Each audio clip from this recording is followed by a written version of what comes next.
queridos alunos. É sempre uma alegria encontrar vocês por aqui. Nós vamos dar sequência à nossa aula ao vivo, falando sobre a globalização e a desigualdade social. Nessa aula, nós vamos dar continuidade, falando exatamente a respeito das causas, né, que explicam o aumento da fome e da miséria, em especial aqui no Brasil. Então, o IBGE explica que uma das fortes razões que ajudou a reduzir a desigualdade em anos anteriores foi a política de valorização do salário mínimo, né? O salário mínimo sempre tinha aumento real acima da inflação, e isso ajudava a manter o poder de compra, associado com programas como Bolsa Família, Pronatec, programas de financiamento da pequena e média propriedade rural, da pequena e média propriedade rural familiar. Esses programas que incentivavam, né, a produção em pequenos grupos, a produção familiar, da micro e pequena empresa, do micro e pequeno produtor rural, né, do sistema de incentivo, né, de políticas públicas voltadas para os programas de auxílio e promoção de renda, né, de geração de renda, associada aos processos educacionais. Isso tudo fomentava o desenvolvimento, além do aumento real do salário mínimo acima da inflação, né? Mas, no atual governo brasileiro, infelizmente, né, o salário mínimo passou a ter apenas uma correção monetária, perdendo, né, toda a parte de progressão dos acréscimos naturais que todo processo salarial precisa ter, né? Precisa ter uma reposição daquilo que a inflação tira, né? Em todos os lugares do mundo, efetivamente se realiza esse tipo de valorização do salário, repondo as perdas que a inflação vai corroendo o salário. Mas, infelizmente, desde que o Paulo Guedes assume, então, o atual governo, o ministro da Economia, ele tira e apenas repassa ao salário mínimo a correção monetária, o que não consegue equiparar o salário na mesma proporção do aumento dos preços, né? Principalmente bombardeados pelo combustível, gás de cozinha, a cesta básica. Nós estamos vendo aí arroz, né, na região sul do país sendo vendido o pacote a R$ 45, o litro de óleo a R$ 25, né? Então, não consegue nunca que o salário mínimo consiga repassar toda essa desvalorização em razão da inflação altíssima que voltou novamente a assolar o país.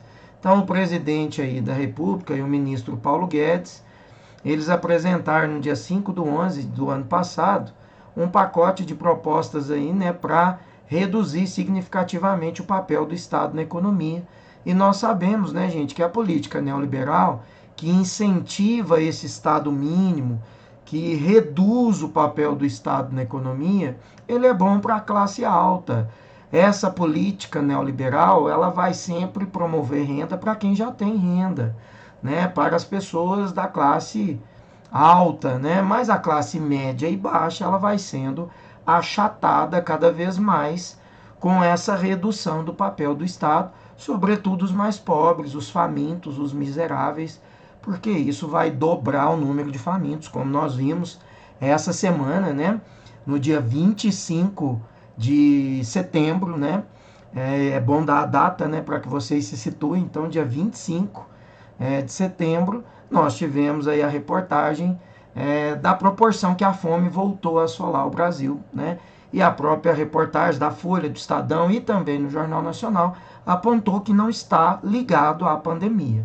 Em reflexo exatamente da política econômica neoliberal implantada pelo atual ministro Paulo Guedes, né? Então, essas chamadas medidas emergenciais, né, a proibição de reajuste do salário mínimo acima da inflação, isso tudo vai gerar ainda mais crise, vai gerar ainda mais fome. O poder de compra do salário mínimo ele não é suficiente para pagar todas as contas, né? Nós percebemos que as tarifas de água, de energia, de esgoto, de telefone subiram muito, principalmente depois da pandemia. Nós vimos também que a cesta básica triplicou, né? Principalmente agora que o dólar está aí a R$ 6 praticamente. pagando o preço do arroz, do óleo, da carne, no valor do dólar, né? E esses produtos subiram 4 vezes em relação ao que se tinha 1 ano atrás, o que aumenta muito a cesta básica, né, gente? Então não é preciso que a gente faça muito exercício. Se tiver boa vontade, discernimento, observar o que as estatísticas, os números, inclusive dos próprios órgãos governamentais, né? IPEA, IBGE, o IPCA, o índice da Fundação Getúlio Vargas, né? Que é um dos mais confiáveis do mundo. Todos eles apontam para isso que eu estou dizendo para vocês, tá? Então a proposta de Guedes, né, que é o ministro da Economia no atual governo, ele e a equipe, né, vai transferir para a iniciativa privada a responsabilidades sociais do poder público. Então aquilo que era de garantia e obrigação do poder público, gente, é tirado do poder público e passado para a iniciativa privada. Então, saúde, educação, as políticas de geração de renda, a manutenção dos pequenos e médios negócios. Só que em Uberaba, onde eu estou gravando essa videoaula, né, fecharam durante a pandemia mais de 220 empresas. Exatamente porque não se chegou a auxílio, né, o auxílio e o financiamento do governo federal para manter a pequena e média empresa. Isso foi feito no mundo todo, viu, gente? Isso não é uma cobrança nos ombros do governo, não. Todos os governos. Até na Hungria, que também tem um governo conservador, que não é progressista, até na Hungria se financiou a pequena e média empresa. Basta você buscar aí na internet e vai ver o que eu estou te dizendo, né? Estou te dizendo isso com muita seriedade e responsabilidade nessa condição de quem está avaliando a fome, a miséria e a desigualdade numa disciplina de sociologia, que é a nossa obrigação falar com clareza desses números, né? Então, essas políticas de passar para a iniciativa privada aquilo que é papel do Estado, pega o artigo 6º da Constituição, lê lá o artigo 6º, vai falar, é papel do Estado garantir moradia, saúde, transporte, segurança, a seguridade social, a defesa e a garantia do idoso, do deficiente físico, da criança e do adolescente. Tudo isso está consagrado desde 1988 na nossa Constituição, né? No entanto, o atual governo, né, ali, junto aí com direcionado, né, pelo técnico ministro Paulo Guedes, tira do Estado aquilo que é papel do Estado e transfere para a iniciativa privada. E isso vai, gente, com certeza, proporcionar o agravamento da fome, da miséria e da desigualdade social, né? Então o Brasil, olha, não é a Noruega ou a Suécia hoje, né? Mas um dos campeões globais em desigualdade social, em concentração de renda, além de ostentar índices bizarros de pobreza, né, gente? É o Adriano que está dizendo, o IBGE, é a Fundação Getúlio Vargas, é o site Transparência Brasil, todos eles estão apontando isso. Eu puxei aqui uma flechinha para você ver, olha, medida neoliberal, para atender ao consenso de Washington em 1988. O consenso de Washington impôs metas aos países emergentes para continuarem recebendo subsídios, financiamentos, né, dos órgãos, dos bancos internacionais, o FMI ou mesmo do Banco Mundial, tinha que atrelar a sua economia às propostas do consenso de Washington, tá? Isso já é um tema estudado por nós, né? Por isso que eu estou voltando a esse tema, para que você recupere algumas aulas atrás da apostila 2 e retome o consenso de Washington, onde nós falamos do liberalismo, do neoliberalismo e falamos do consenso de Washington. Então já é matéria dada, eu estou só retomando, tá? Então lá no consenso de Washington, a medida neoliberal, você passar aquilo que é de responsabilidade pública, passar para a iniciativa privada. Então as privatizações de educação, de saúde, a privatização de setores estratégicos como estrada e tal, energia, telefonia, telecomunicações, tudo isso já vem sendo feito no Brasil há algum tempo, né? E agora essas medidas acirraram ainda mais, porque o Paulo Guedes ele tem uma pauta eminentemente neoliberal, né?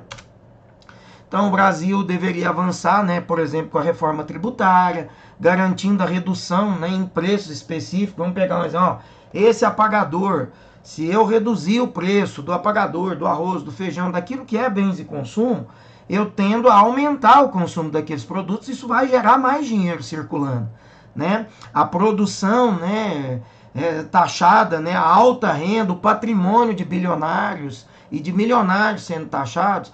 Essa é a medida, gente, que os grandes países, aqueles países que a gente aplaude, Finlândia, Noruega, Suíça, Dinamarca, todas elas fizeram uma reforma tributária tributando as altas fortunas, tributando aquilo que é o lucro, né? A renda alta e não tributando salário, né? E não tributando produtos, mercadoria. Porque quanto mais imposto tem sobre a gasolina, a camiseta, o arroz, o feijão, o litro de óleo, menos nós vamos comprar, ou menos poder de compra com o salário nós vamos ter. Isso vai impactar diretamente na fome e na miséria. Isso vai impactar no fato das pessoas não conseguirem adquirir produtos, consumirem da mesma condição. O salário dessas pessoas vão acabar muito mais cedo, gente. E isso tem acontecido também com a classe média. Pergunta para as pessoas que você conhece, ou se você mesmo considera-se da classe média, o quanto que as famílias estão entrando no cheque especial, estão pegando dinheiro em poupanças e tal, para manter as suas despesas mensais. Por quê? Porque o dinheiro acabou, o dinheiro está sumindo. Aquele salário que antes comprava 100, hoje não compra 45. Por que a nota de R$ 200 foi impressa? É só porque ela é bonitinha, vai homenagear o Lobo-Guará? Não. É porque a nota de 200 mostra efetivamente a desvalorização da nossa moeda. O que a nota de R$ 200 vai comprar hoje é o que a nota de 100 comprava um ano atrás, tá?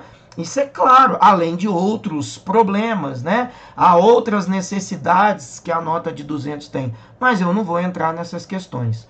Mas, com certeza, economicamente falando, diante de uma aula de sociologia, né? Eu também sou professor de Direito Econômico na universidade, eu dou essa aula também para os meus alunos na universidade. Então, eu tenho a maior lisura e franqueza em explicar para vocês, mesmo alunos do Fundamental 2 ainda. Mas eu tenho a maior franqueza e clareza em dizer, a nota de 200, gente, é a demonstração clara da desvalorização da nossa moeda. É a desvalorização clara do quanto que o real caiu. E as estatísticas, basta você procurar. O real caiu, inclusive nas moedas na América Latina, tá? Perdeu muito diante do peso, por exemplo, tá? E isso é uma realidade. É por causa da pandemia? É fruto das políticas implantadas pela pauta neoliberal que o governo do Jair Bolsonaro, infelizmente, agora está adotando, né? A pauta neoliberal, principalmente durante a pandemia, gente, ela tende a gerar mais problemas, ela tende a aumentar a pobreza, ela tende a aumentar as pessoas na rua, ela tende a aumentar a fome e a miséria. E isso é a análise de qualquer doutor em economia do mundo, tá? Basta a gente buscar as informações, assim como eu também busco para me preparar para fazer as aulas. Aulas sempre com números de qualidade reais, você também pode procurar e vai constatar que as medidas econômicas para conter crise, para conter a pandemia, não podia agravar a pauta neoliberal. Mas, infelizmente, aqui no Brasil, não se acudiu às empresas, não se acudiu o salário, né? Pelo contrário, permitiu flexibilizar salário, permitiu aí, né, o que a gente chama de uberização das profissões, né, das profissões, dos profissionais, e infelizmente impactou diretamente a fome, porque as pessoas perderam poder de compra por conta da alta carga tributária, que vem manter cada vez mais a liquidez de bancos em prejuízo das famílias que precisam consumir, que precisam pagar suas contas, que precisam manter seus filhos na escola, que precisam transportar, comprar roupa, alimento, né? E isso impactou diretamente o problema do Brasil, por isso que nós estamos colhendo frutos tão graves agora com a miséria e com a fome.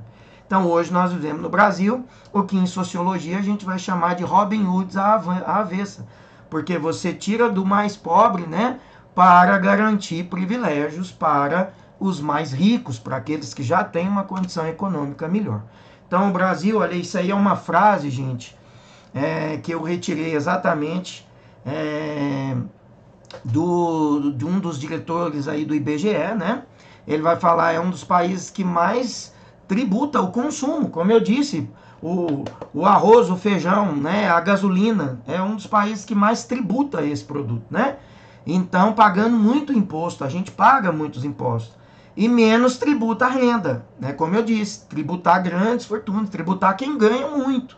Então, quem ganha muito é tributado pouco, e quem ganha pouco é tributado muito. E a gente paga impostos em efeito cascata, né? Então, os Estados Unidos, por exemplo, olha, retirar 40% do seu orçamento de tributos sobre a renda. Já o Brasil retira 18%. Nós taxamos muito os consumidores e não os rentistas, aqueles que ganham muito dinheiro, né? Esse é o grande problema tributário do Brasil, pois coloca a conta das despesas governamentais nos ombros dos consumidores, da maioria, e não tributa as grandes rentas, né? Os rentistas, as grandes empresas. Isso é o diretor do IBGE que está dizendo para nós, tá? Então, recentemente, essa desigualdade presente no país, né? Foi caso de um estudo aí orientado pelo economista Thomas Millar, né, em Paris, e ele verificou, então, a partir da divulgação da declaração de imposto de renda das pessoas, né, das pessoas físicas aqui no Brasil, que a população mais rica no Brasil detém 27% de toda a renda do país, né? Então, a gente já vê que há uma concentração. Essa grande concentração, então, de riqueza nas mãos de uma pequena parcela da população tem ligado diretamente à baixa tributação das grandes riquezas, né? Como explica o cientista político Luiz Domingos da Costa, que é o mesmo que fez aquela análise ali do IBGE ali há pouco. Então, vocês estão vendo que eu estou colocando técnicos para falar aquilo que eu estou aqui repassando a vocês a partir da nossa linguagem e do conteúdo trabalhado, tá? Então tá aqui, olha, o grande exemplo, nós vimos essa mesma imagem lá no conteúdo de segregação urbana, né? Desse lado aqui nós temos o Morumbi, em São Paulo, desse lado esquerdo vocês vão ver a favela do Paraisópolis, o que divide esses dois bairros, o muro, onde a gente vê a segregação social, a gente vê a fome e a miséria de um lado, a ostentação, a riqueza, a urbanização, tudo do outro, né? Essa é a fonte, é a foto que mostra a segregação social e a segregação urbana. Essa foto tem quase boa parte de capas de livros que trata do conteúdo da segregação urbana e social. Já caiu no Enem umas 5 vezes, nos livros na universidade a gente tem capas de livros com essa imagem. Então é uma capa que eu trouxe para vocês, porque é uma capa recorrente daqui para frente, todas as vezes que a gente falar de fome, de miséria, de segregação urbana e social, tá? É o exemplo claro disso. E para a gente terminar nossa aula, as disparidades e desigualdades, né? A globalização, então, ela produz alguns efeitos negativos sobre a população desses países mais periféricos, né? Sob a égide do capitalismo, sob a tutela do poder econômico, né, do capitalismo neoliberal, a tendência é reproduzir e acentuar as desigualdades, reafirmando então a existência de um mundo podre e um mundo muito pobre e um mundo muito rico. Aí mostra, né, o menininho em países pobres, né, usando uma garrafa PET com tecido para fazer de chinelo de dedo. E do outro lado, as pessoas numa condição ideal, né, calçando um sapato feito em couro e tal, nas condições que todos nós poderíamos e deveríamos utilizar, tá?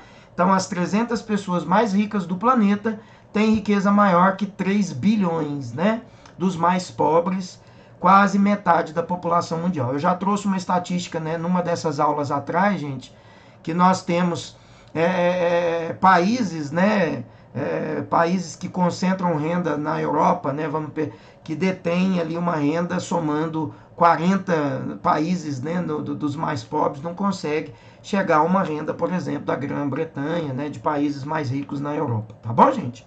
Então nós ficamos por aqui. Eu deixo para vocês um abraço carinhoso. Peço a reflexão, né, e a seriedade em cima desse tema, que é muito importante, cai muito nos vestibulares, inclusive nas universidades paulistas, tá? Façam os exercícios e, tendo dúvida, pode me chamar no WhatsApp, tá? Um grande beijo, até a próxima.